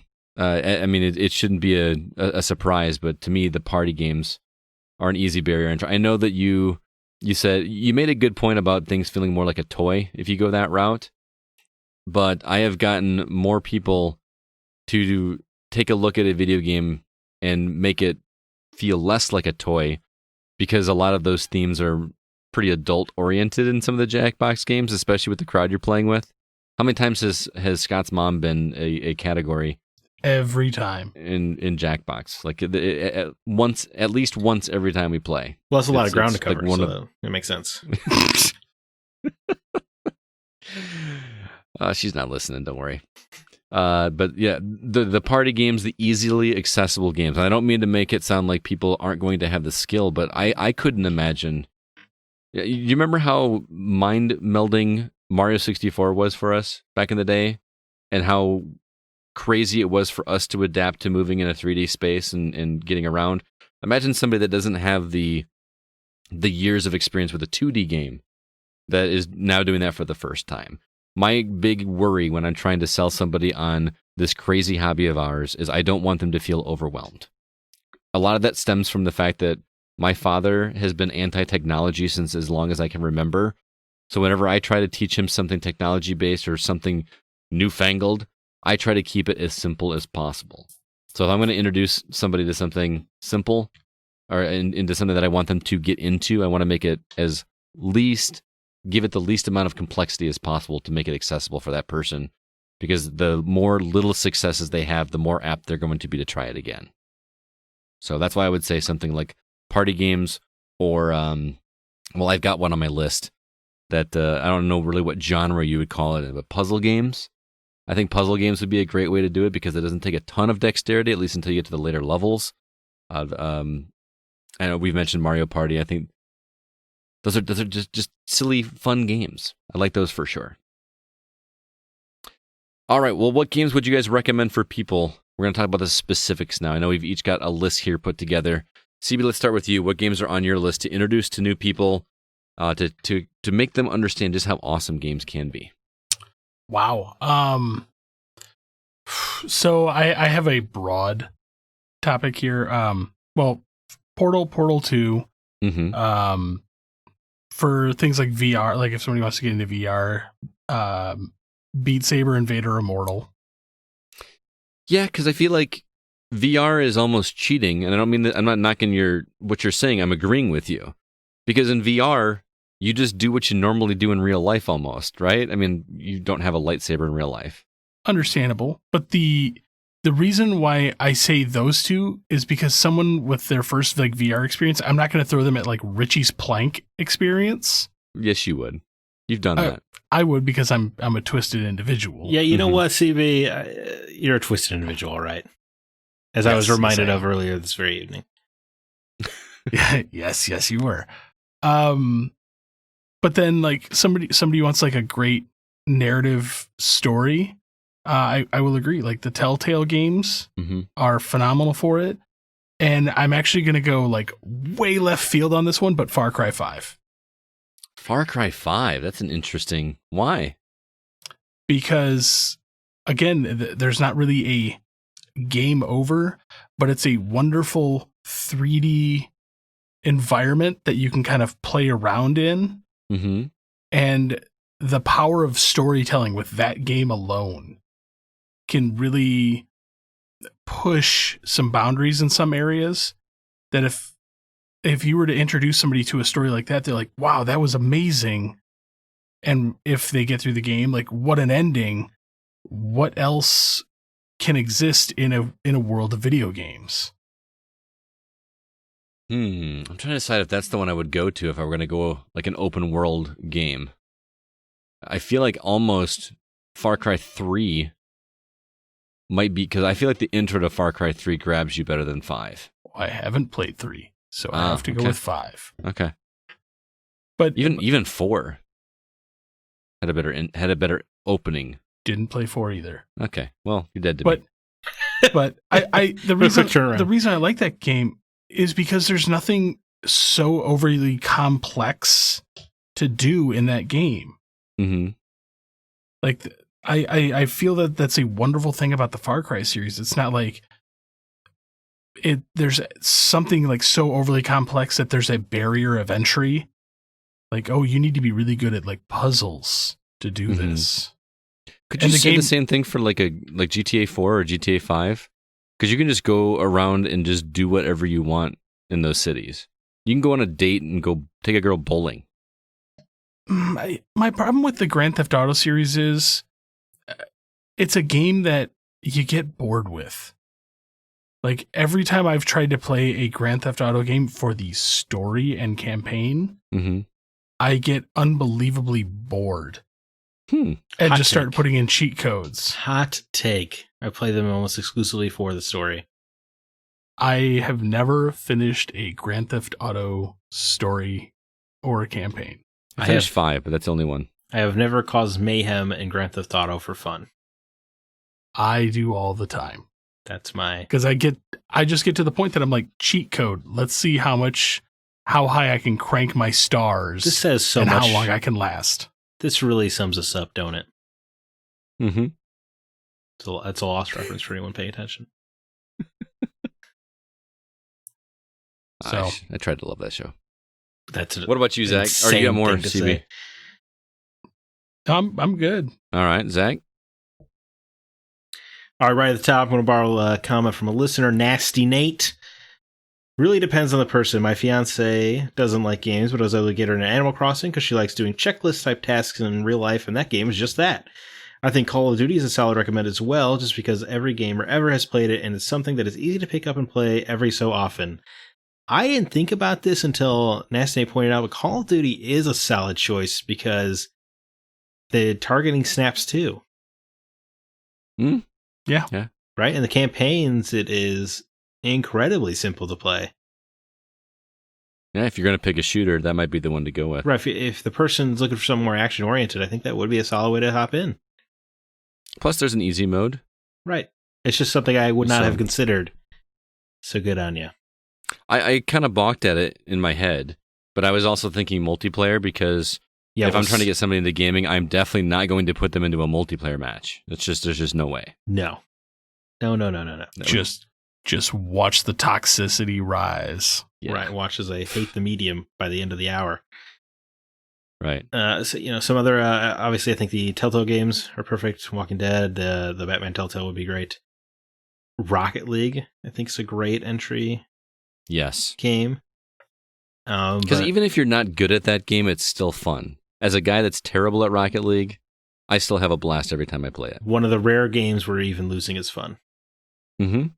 Absolutely. Agreed 100%. In terms of more, narrative-focused games, I think you could still give somebody Ocarina of Time today, and they would come to love video games by the end of it. Yeah, that whole opening segment as young Link, especially, is still just really good. Right, like the graphics might be a bit dated, but otherwise, it's kind of an undeniably, it plays perfectly. Mm-hmm. They even managed to figure out a way that the camera's not an issue, which is crazy to think about. Yeah, it was better than Mario 64 for sure. Yes, unquestionably. The Z thing where you could recenter it was perfect. Perfection. Obviously, Dark Souls would be a great entry point to video games. Oh, Jesus. Okay, I thought you were serious for a second. I was like, what are you talking about? No. You just look at the cover and die. Uncharted and Last of Us are great games to show people, like if they're watching you. I think those are great games for people to learn. What video games can tell stories. That's a really good point. Something we didn't bring up is maybe that's a way to get people into it. And say, hey, you like to watch a movie. Why don't you come sit and watch this story game with me for 2 hours and see if it hooks you? Yeah, especially Uncharted, because it is pretty hard to die in those games. So they're not going to be seeing... It's an action movie. Yeah, they're not going to be seeing a lot of the same stuff over and over again. It's a pretty easy game to breeze through. Mm-hmm. And they're short, they're quick. Who's not going to love Nolan North as Nathan Drake by the end of that thing? It's hard not to. Exactly. But really, what I think is like a perfect entry game is Arkham Asylum, Batman Arkham Asylum. Because, and then the combat, I love it to death, but it is very simple. If you're not engaging with the underlying mechanics, it is one button to attack, one button to stop. The camera is locked tight to Batman throughout the entire adventure. You only ever need to move the camera around if you're solving puzzles. So it's a great game to teach somebody the camera slowly over time. And it's got a recognizable character that everybody knows and loves.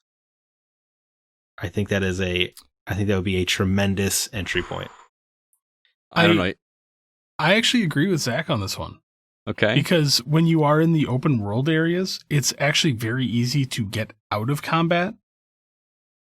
Yeah, I feel like you're just screwing around. I feel like Scott is overthinking Batman because they are like hardcore games that we all love. My thought process: you put a controller in somebody's hand and say, "Go fight these bad guys." Their immediate inclination is to button mash and just keep punching and punching and punching, and you can't play Batman games that way. Yes, you can. Yeah, you can. Well, okay. The Arkham Asylum one is a button mashing monster. Especially, yeah. That's why I specify Asylum, not City, because City does get more complex. But Asylum's combat, because it was the first one that did that kind of combat, is pretty darn simple. There aren't even a lot of... I think there's one enemy type where you have to really worry. Use the B button. Yeah, use the cape, and that's it. You don't get the electric baton guys until City, or the people with the shields you need to vault over and stuff. That's all. They're not in an Asylum. You definitely get if it's Asylum, you get the recognizable Joker, and you get Mark Hamill. Absolutely. So you got that going for you too. Well, not to mention it's a great game to learn puzzles with too. Exactly. You get the Riddler trophies.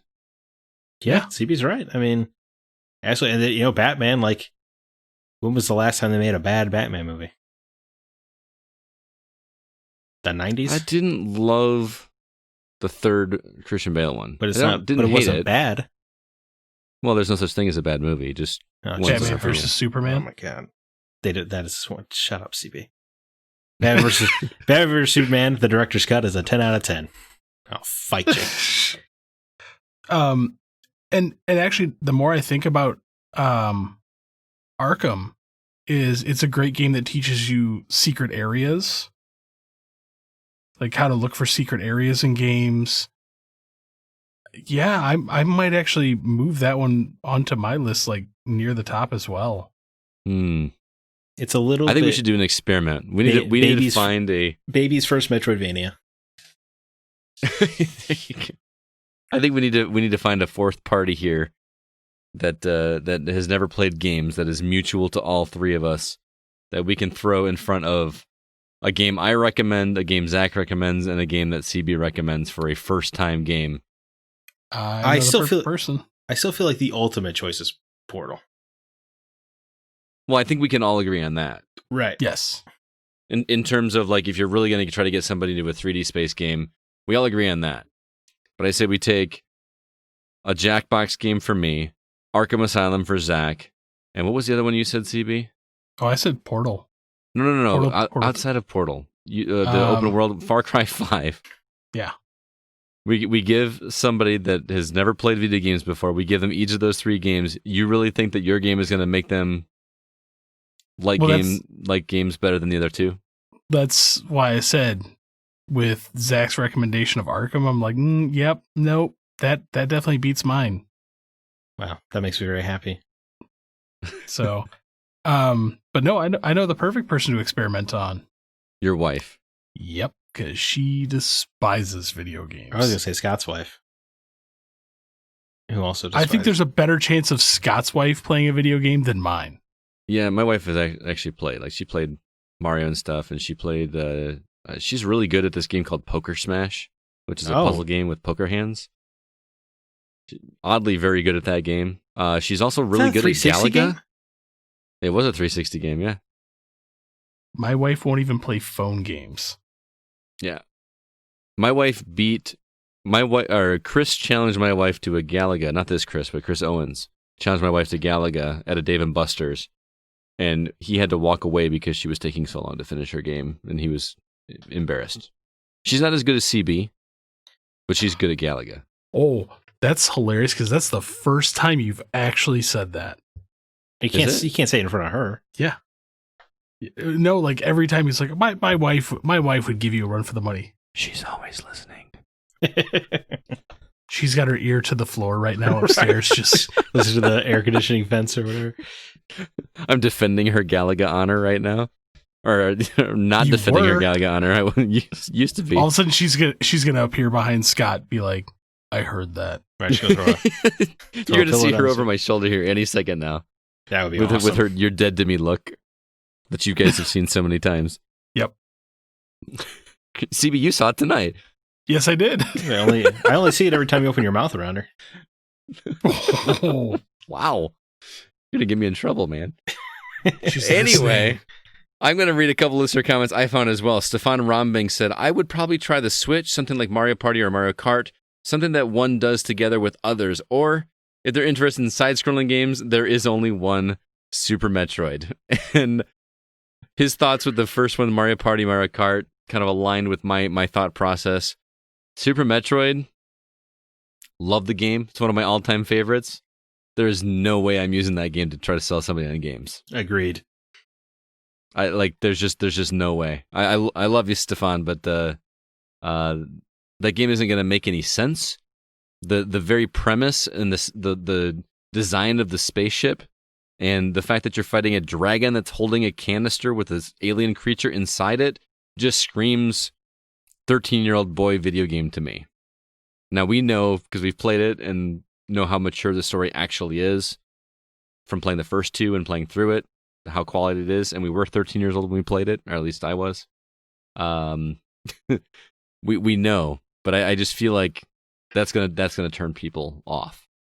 Not to just straight up disagree with you there, Stefan, but anyway. I will agree with the Mario Kart Mm-hmm. because my wife was actually staring at my Switch screen playing Mario Kart Live earlier today. So she was into watching that. She was into watching that. Like, that's how good that game is, by the way. Okay, I'm going to need that back tomorrow. And again, you just drop it off at school for me. I need to set that up in the gymnasium. Like, how much, by the way, I know we're getting off topic. How much range do you have on that? Like, can I set up those things like all through like in a gymnasium?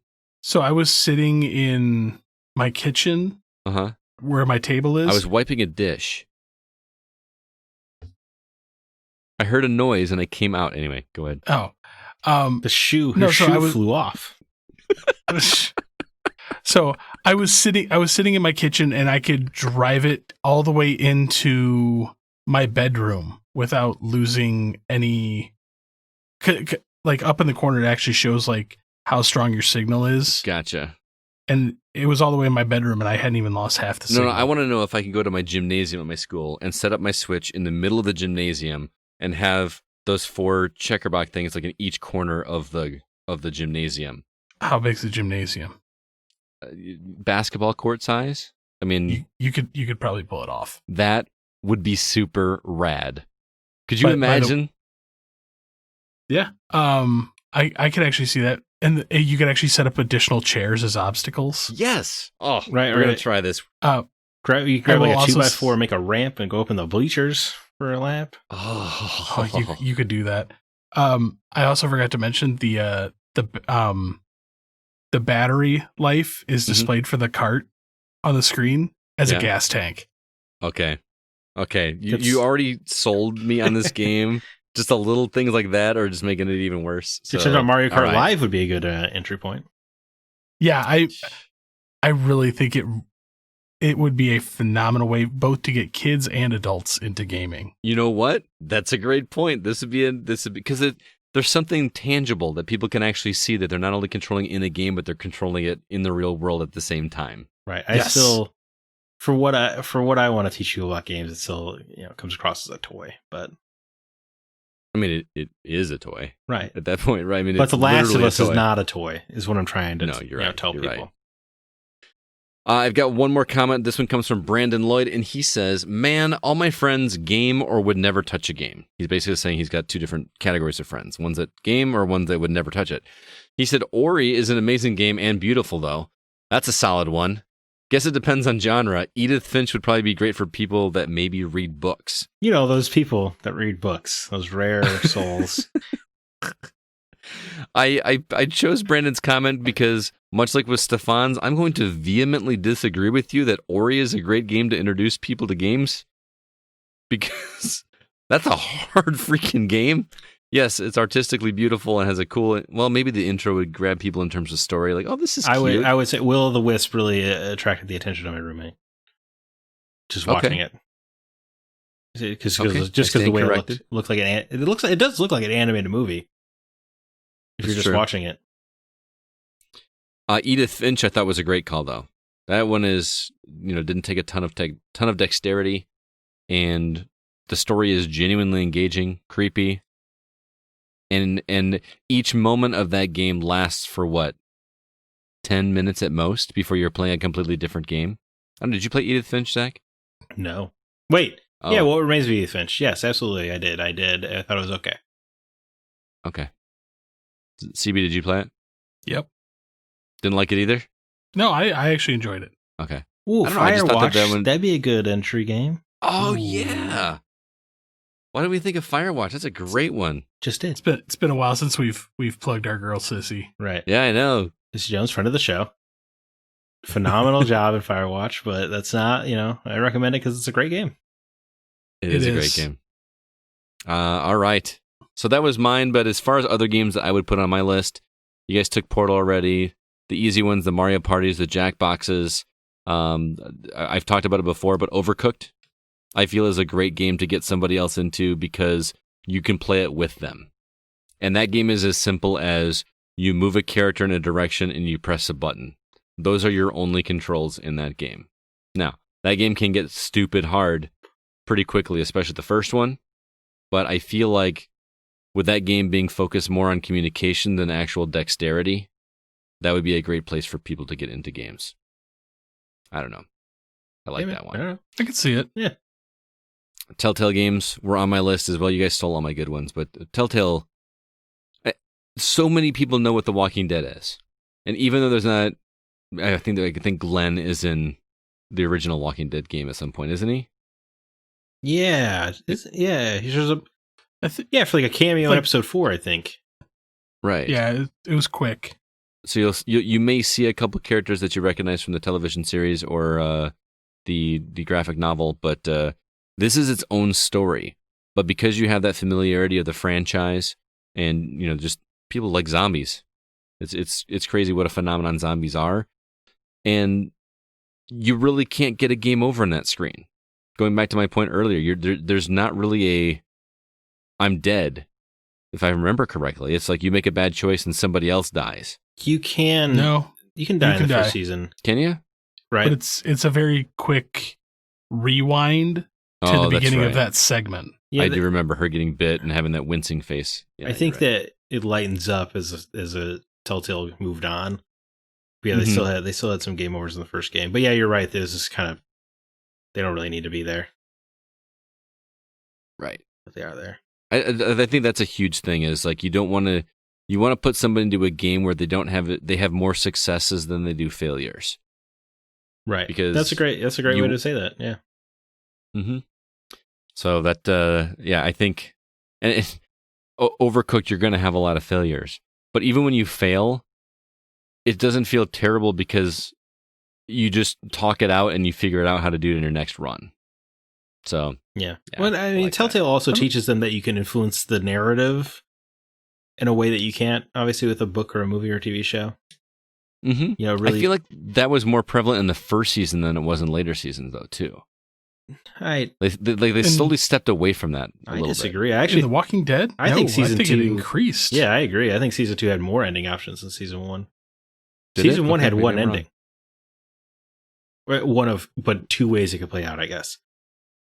But season 2 had more than a few ways it could end. Okay. Season 2 was where they started to introduce more of the long-term effects. Like if so and so will remember that. Well, not only that, but there were certain characters that could permanently die off. Right, and then they wouldn't be present in the next one, and they were swapped out with a different character. Yes. Maybe I'm thinking of other games from Telltale where they started straying away from that, where like your choices matter, but you didn't have like the branching paths. That's one, the David Cage game, not David Cage. Yeah, David Cage. You're talking about Detroit are you talking about Until Dawn, which is David Cage adjacent? Right. Until Dawn would be a great one. Yeah. Especially this time of year. That's borderline a horror game, right? I mean, it is Hidden Agenda. It's a horror game. Hidden Agenda would be good. I know. All I know about Hidden Agenda is that it stars Black Canary from CW's hit television program, Arrow. Oh. That's why I didn't know who that See, as much as everybody likes to tote The Walking Dead for Telltale, I still feel that The Wolf Among Us was better. I would agree. Yes. I think I liked Wolf Among Us better as well, which, by the way, when is that coming? Never. Oh, man. It's like he was supposed to return in 2017, wasn't he? I thought so, too. Something like that. That's But- insane. I still think, as much as I like Wolf Among Us 2, I still think Walking Dead is going to be an easier barrier of entry just because the license is more popular. Right. And better than either of them, I would say, is the Batman Telltale game. Okay. Well, even better, but it's a little more obscure, the Jurassic Park one. I heard that wasn't good. I enjoyed it because it actually tied up some of the loose ends from the movie. Oh, the Barbasol can. I enjoy it as well, but it's... No, I don't think so. I just think Telltale... Again, Batman obviously is recognizable to anyone, but even Jurassic Park had a lot of infuriating death states. Like miss Yes. QTE events. Right, or you like touch the fuse box without turning it off first and you get shocked to death. Kind of so like old adventure game stuff. Right. They hadn't worked Some out all the purists kinks. would like that. Yes, I just saying. Nice. Great game though. I actually liked it a lot. And I'm not Yeah. the mega Jurassic Park fan that other people of our fellowship on Go are. And I still enjoyed it. Love Jurassic Park. Those first All right, two well, that was movies a are fun great. topic, guys. We have not selected our topic for next week yet, but stay tuned on the socials for an update on that. We try to get that posted on Friday for you guys. And also, if you have any ideas or suggestions for topics that we can do for this segment, reach out to us, let us know. You can even give us a call, leave a voicemail at area code 347-746-2278, or if you like an easier way to remember that, 3477-GO-CAST. But that's going to do it for this episode of The Gaming Outsider. Zach, any parting words before we all get out of here? Smirk returns for season 4 on October 27th, which is my other podcast I do, where we look at the world around us and morality through a storytelling lens.